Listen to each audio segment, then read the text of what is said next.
All right, it's time to talk about next gen. What's going on, gamers? It's your boy DiggsGaming, and I am joined by Sir Meliodas. And today is our second special where we are talking about next gen.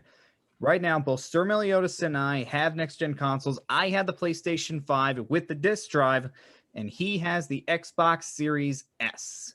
So we are going to talk about how the next gen has started off and what we think the future holds. The first thing I want to talk about is just the unboxing because, well, that's the first thing you notice with next gen, the unboxing part of it. And I got to say, when I unboxed my PlayStation 5, it was not as fun as it probably should have been because it's just a big cardboard box that's very thin. And you get the console, you get the controller, and some people even miss that stand that you get and don't even realize what that is. I saw that thing and I go, wait a minute, what is that? Huh? You don't have to stand for it? No, you have the stand, but it's so weird because it's kind of hidden in there and you got to kind of look around for it sometimes. And then you see it and at first you don't know what it is. And then you try to set the console down and, oh, that's what this is for. And have you seen videos for how people set it up to where you can put the console vertically?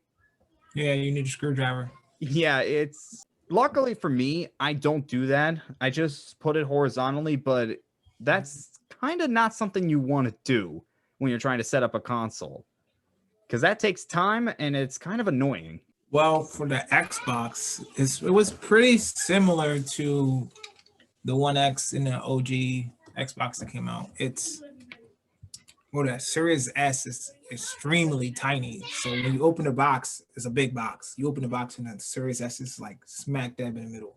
Then it has these two pockets. It has the controller and then it has the power cord. But other than that, it was pretty simplistic. It's a nice box. It's extremely big. And everybody keep in mind, the Series S is the less powered version over the Series X. So when he's saying it's tiny, I believe it because it's not to be as powerful as the PS5 or the Series X. It's supposed to be a less powered version of it. And for those that are just starting to get into this generation. All right, now that we talked about the unboxing, let's talk about the interface. And why don't you start since I went last time? Talk about the Series S interface. Besides the live backgrounds now that's on the Series S and X, it's all the same. Because the way Xbox did it, they didn't want to leave anyone from who still has the base Xbox One or the One S or even the One X. I know it's a lot of names with that, but even the One X to be left out. So they left the interface the same. But if it's not broke, don't fix it. So I'm not mad about it, but I do understand where people are coming from. It doesn't feel next gen, but beggars can't be choosers at this point. Since we were talking about the interface, I got a question for you. Have you tried that quick resume type thing that Xbox has been talking about? Because I've heard really good things about it. Have you tried it? Dude, you never know how good it is until because I was playing Assassin's Creed Valhalla, and I got out. I had died, so I jumped back into what was it? State of Decay 2. When I tell you that game booted up so quick, from jumping back to Valhalla and State of Decay 2, it's not instant, but it doesn't go up through the whole boot up of when you first initially press on the game and start it up. It's a good feature, but it's only for the games that are optimized for the Series S and X. So it's not for every game. It kind of makes sense because those are optimized for the Series S, Series X. So it kind of makes sense, but it is a little disappointing. Yeah. Now for the PlayStation 5 interface, it is actually really cool because there's one part of it that's for the games, and then they have another part for like media. So if you want to get into Netflix or Hulu, Disney Plus, there's another part of that, and it's really easy to tell the difference between the two, which is really cool. It really is. It's a minor thing, but it is really cool.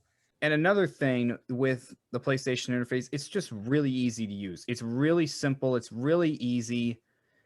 And also having that status thing that they have on there that tells you what you have done with what part of the game. It is really helpful, especially with some games that have multiple levels to it and that you need to know what you need to do where, because I played Astro's Playroom and I was able to go down there and take a look at what I still need to complete to 100% the game, and it was able to show me, and I didn't have to keep going to different levels. I could just look at the interface and take a look at that. That's really something that's very helpful, and I'm really glad that PlayStation put that in there. It's really cool. That's neat. All right, now let's move on to what these consoles are all about. What any console is all about: the games.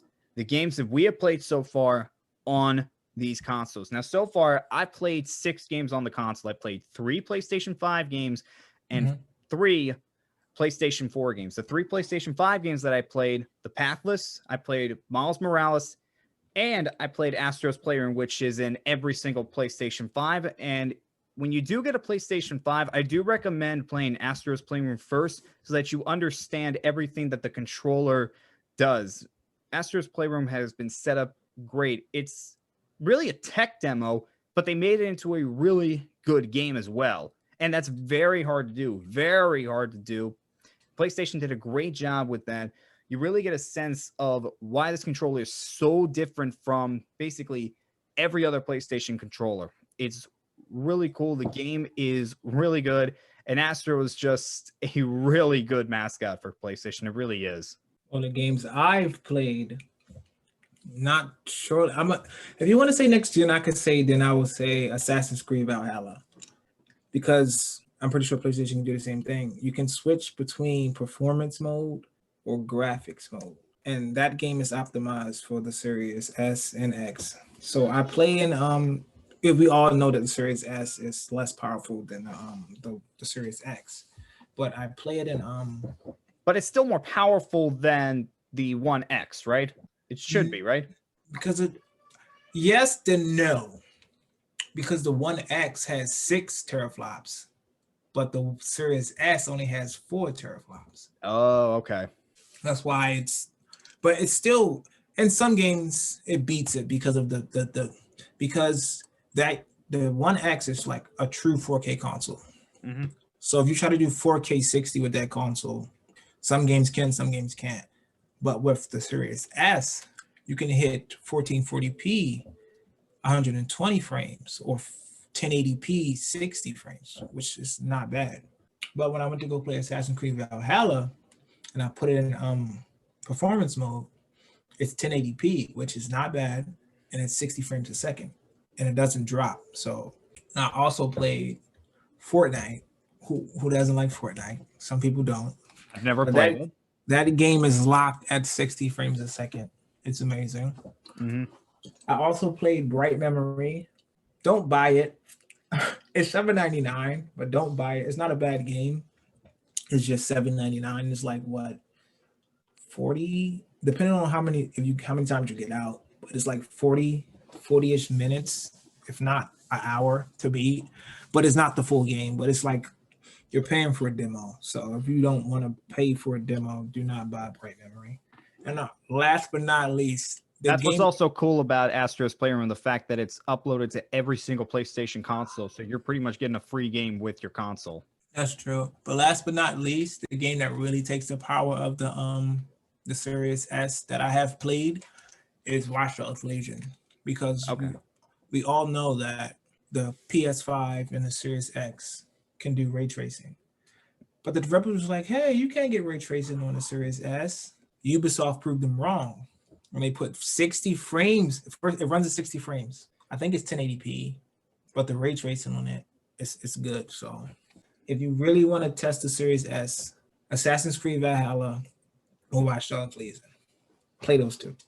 All right, let me talk about the other 2 PlayStation 5 games that I played, The Pathless and Spider-Man Miles Morales. I'm going to start with The Pathless because this game is really, really good. This is an indie game, and it is just really cool. The graphics are amazing, and the gameplay is just amazing too. This is pretty much Breath of the Wild and Shadow Colossus. It's a combination of the two, and I say that because with Breath of the Wild, it's a vast open world, and with Shadow Colossus, pretty much the only enemies that you fight in this game are the bosses, and it is just really cool to run around in this game. It's really cool to just find all the secrets that this island that you're on has, and it's just really, really cool, especially with some of the things that you can do with your eagle companion and the things and the puzzles that you have to solve.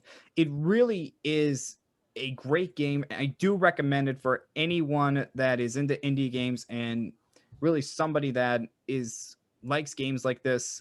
And with Spider-Man Miles Morales, I mean, Insomniac pretty much hit it out of the park again. I mean, I talked about Miles Morales before, and it's just an amazing, amazing game. If you like Spider-Man, get Miles Morales. It's a great game. You won't be disappointed by it. You really won't. And the 3 PlayStation 4 games that I played, one was Uncharted 4: Thief's End. Another was Star Wars Jedi Fallen Order. And the other one was Tomb Raider. And let me just say, I have not played these on my PlayStation 4. I decided to play these on my PlayStation 5. And if I played them on my PlayStation 4, I feel like they would not be as good as how they play on the PlayStation 5, which is really something to say because Tomb Raider came out in what, 2013, 2014? Something like that? I want to say mid 2014. Yeah, so this is not a young game by any means necessary. It's been around for about 6 years, and it just looks amazing. And it takes advantage of the haptic feedback that you get on the PlayStation 5 controller. And I was just like, wait a minute. The haptic feedback is here on this game that came out 6 years ago. That's just amazing. And with Uncharted 4, my God, the game just looks gorgeous. It really does. I mean, it really is impressive as to how these games look on the PlayStation 5. Now, they could look the same on the PlayStation 4. I don't know, but they just look amazing. And one thing that I like about this generation of consoles is the free upgrades that you get for certain games. I mean, Crash 4, you got a free upgrade. PlayStation just announced that Ratchet & Clank, which was released in 2016, is going to get a free upgrade in April. Wow. That is just amazing. That really is. So these free upgrades are just an amazing part of this generation. I really like that. I really do. Because you have these great games, and now you can really take advantage of what they did just by this free upgrade. It's something that is really cool, and I really do like it. Speaking of free upgrades, that goes back to the Xbox. They call it smart delivery, but it's the same thing. Any developer that opts into smart delivery, you like Assassin's Creed Valhalla or what was it? The Marvel's Avengers, you don't have to buy the next gen upgrade to get it.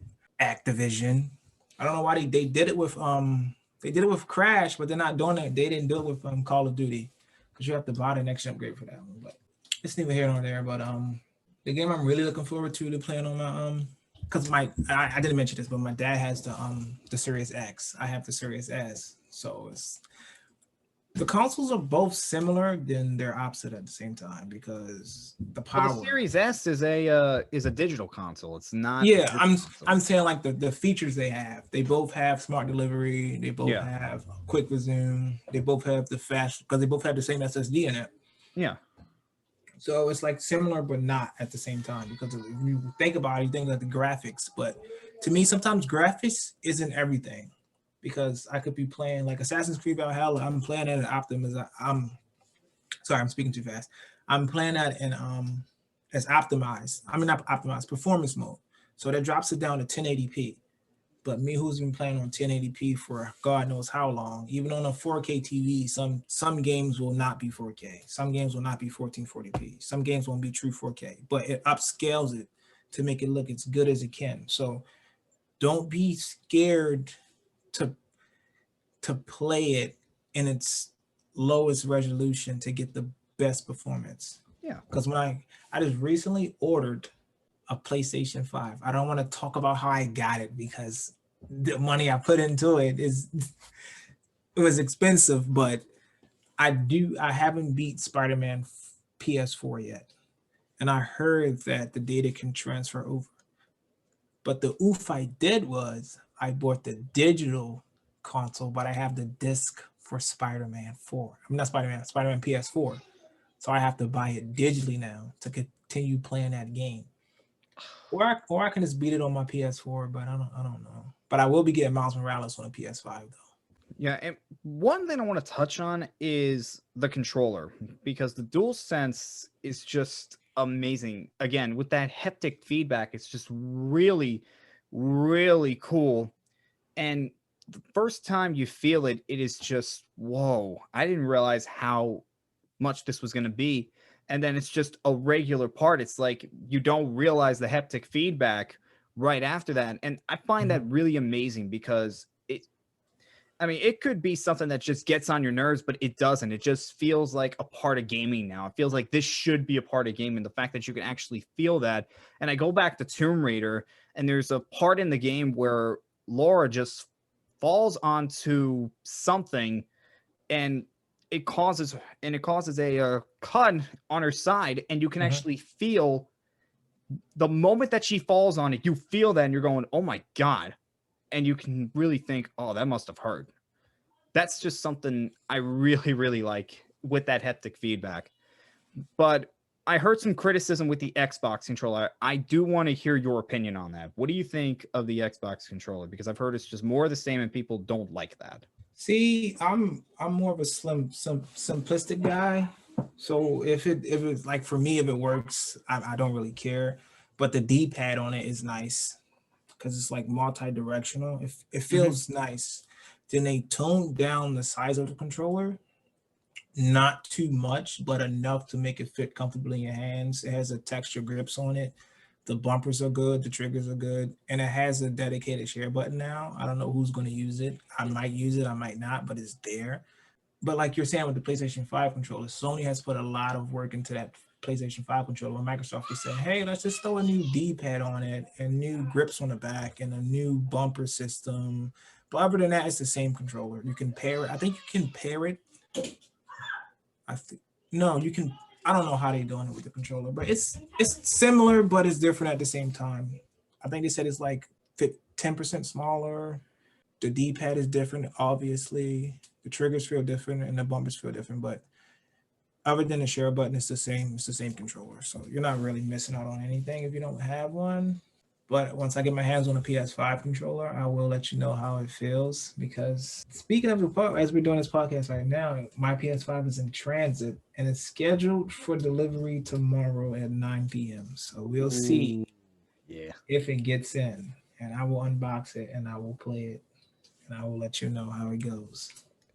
Yeah, that the DualSense I think is an amazing controller. I really think PlayStation did a great job with this controller. All right, we gotta ask this. So far, who do we think has won? Well, who won launch day? Who has won the launch window period for the next gen, for the ninth generation of consoles? If you ask me, I gotta go PlayStation 5, because of one thing and one thing only. They have the games. Xbox, they still don't have an exclusive game right now for this generation of consoles. They don't. PlayStation does. You have Miles Morales. That was a great game. It really was. That alone would have won them. But then you throw in Astro's Playroom. Demon's Souls, which I have not played yet. I have not played it yet. That was an amazing game. Yeah. So far, PlayStation, I feel like, is winning this, but I'm not going to count Xbox out of this at all, and we'll get to that later. We will get to that later. For me, I would have to say both, because they're the most. It's the console that everyone wanted since the launch of 2013. Don't get me wrong, the games look good back then, but looking at, it's like you playing an N64, right? And then you're like, whoa, because back then you're like, whoa, this game looks good. You go back and play it now, and the games look terrible. So looking at this generation now with the Series X and the PS5, let's say we go back, give it 6 years, we go back to original PS4 game or original Xbox One game. It's not gonna look bad, but it's not gonna look that good. So the point I'm getting at is, I think they both are winning in the sense that they both sold out, even though the scalpers have took most of them, but the people who really wanted to get their hands on them really got one. I got lucky that I was able to get one. I really got lucky. I'll be honest. It was the most anticipated systems of their generation. And let's not count out PC either, because the 3090 that came out, I think that's the highest it goes. I think it's 30, 60, 70, 90. I could be wrong. I think it goes 60, 70, 80, 90, whatever. But we can't count out PC either because that sold out day one too. Mm-hmm. So it's like at the end of the day, Sony and Microsoft are in the game to make money, and money they are making. So I got to give it to both. Even though Microsoft has bought Bethesda, they bought what, 15 studios, what, 2016-ish? Still have yet to do anything with them, but they did announce a few games. I'm looking forward to State of Decay 3. I love State of Decay. Halo Infinite. I like Halo. I'm just not really excited for it. If JoJo was here, he would really go through Halo. If it was Halo Reach. I've never been an Xbox guy. I'm not a first-person shooter guy, but I am hoping that Halo Infinite is able to be a really good game, because it would be a shame to see Halo be a shadow of its former self, like so many other franchises have done over the years. I mean, we saw with Resident Evil. I mean, Silent Hill still has not returned to form. Just so many that just fell down a cliff and haven't really been brought back up. And I really hope that doesn't happen to Halo, even though I don't play the game. I believe Halo Infinite would be good. I think so too, because they're being smart with this. After that demo that nobody liked, everybody was complaining about it, they decided to delay the game. They have not said when it's going to be released. They're working on it, and let's just hope they delayed it in 2022 now. Did you hear that? No, I didn't. I believe it's 2022 now. God. Which is a good idea, but it's disappointing. Yeah. The question is going to be, when does Xbox have its own exclusive game coming out? Because like I've mentioned, PlayStation has had exclusive games come out. They had exclusives day one. Microsoft still does not have any just yet. But let's get into what the future holds for these consoles. I think when Xbox starts releasing their exclusives, they're going to start to close the gap between what people think about the two consoles, because people do think that so far the PlayStation 5 has won just because of the games. Because of the games, PlayStation 5 has been winning this. However, with that Bethesda deal, I've talked about this. This is going to be fun to see what Microsoft does with Bethesda in terms of how they want to deal with exclusivity. And I've mentioned this before. They could do whatever they want with exclusivity. They could just make the games Xbox exclusives, or they could make it so that the DLC of games is only for the Xbox. They could make it so that the best version of the game is on the Xbox. They could do whatever they want, and it's going to be fun to see what they do with this. Yep.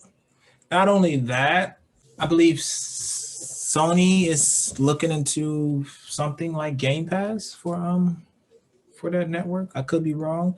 I think a Game Pass type on Sony's end would be amazing, because oh yeah, and we haven't even mentioned Xbox Game Pass, which really is really gonna help out Xbox, especially with the Bethesda games now getting put on Game Pass. That is really gonna help. It happened as soon as they confirmed the acquisition. It happened day one. So I'm gonna go download Skyrim and download the mods on that to see how it plays on the Series S. But I'm looking forward to this generation. My PS5 is coming in the mail soon. I will hook that up as soon as it gets in. This is going to be fun. Yeah. Not only from the game standpoint, but to see what they can cook up with new features. And I can't wait to see what happens with Insomniac's new Ratchet & Clank game. Insomniac, I've mentioned this, it is one of my favorite developers, and every single time they release a game, they are pushing the boundaries, and that is what they look like they are doing with Ratchet & Clank Rift Apart. They look like they're pushing the limits of the PlayStation 5 already. I cannot wait to get my hands on this game. I pre-ordered it. I can't wait for it to come out. I'm playing it day one, or at least I'm going to try to play it day one. Mm-hmm. I mean, you have no idea how much of an Insomniac fan I am. I love Insomniac. I really do. I mean, I've been a fan of their games. I mean, I played the original Spyro trilogy. That was the first game I ever played. Spyro the Dragon. That was the first game I remember playing. So that's pretty cool.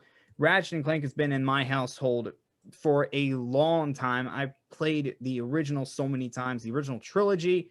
Oh my God, I just really like Insomniac. And with what they did with Spider-Man, oh my God, Insomniac's just one of the most consistent game developers out there. And to see what they do with Ratchet and Clank Rift Apart, and that's not the only game to get excited about for PlayStation 5 users. You have Horizon Forbidden West coming out later this year. You have Gran Turismo 7 coming out in 2022. And just so many other games that you can be excited and you can't wait to see. It really is exciting to see what happens with PlayStation Studios and their games.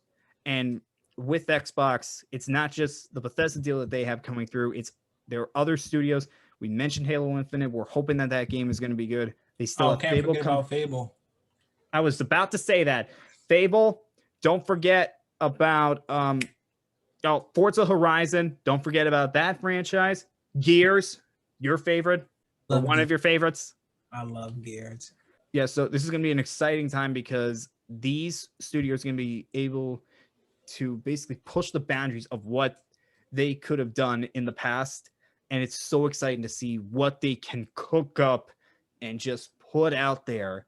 The innovations that they could have with these games. And it's like they could change the way that we see.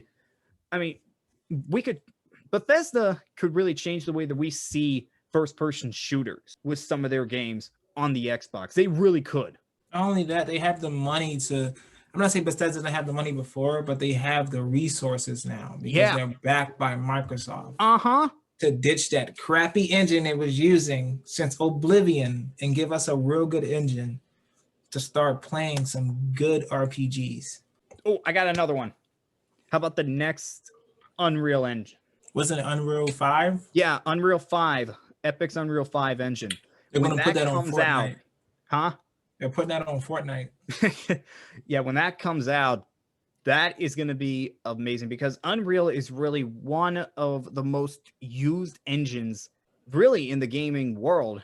I mean, Spyro Reignited, that was on the Unreal Engine. Crash 4, Unreal Engine. I mean, you have games like that on the Unreal Engine, and just about every single game type can be on the Unreal Engine. And because of how easy it is for game developers to use, that's why it's so popular. All the way up until Gears of War 3, Epic was the developers of Gears of War, all the way up to Gears of War 3, until they left. I was so sad. I was like, no, who's going to do Gears of War now? But the Coalition has been holding it down. So besides the multiplayer, Coalition, if you're listening to this, I highly doubt you will, but stop messing up the multiplayer on Gears. I don't know what they're doing, but I haven't touched Gears 5 ever since they dropped that Hivebuster DLC. Other than that, I love the story on Gears 5 and 4, but the multiplayer is, they're trying to make it esports. Have its own. Don't make the whole multiplayer esports. I'm not that competitive when it comes to Gears. So just stop, please. One last thing. Your top 3 games that you are waiting to come out for this generation. For me, it's Ratchet and Clank Rift Apart, Horizon Forbidden West, and Kena Bridge of Spirits. What say you, Sir Meliodas? What are mine's top 3 games that you cannot wait to come out? Mine's is Back 4 Blood, Fable, when it eventually comes out, and I want to say, I'm not going to say Halo. I'm just going to say those 2 because I don't really have a third.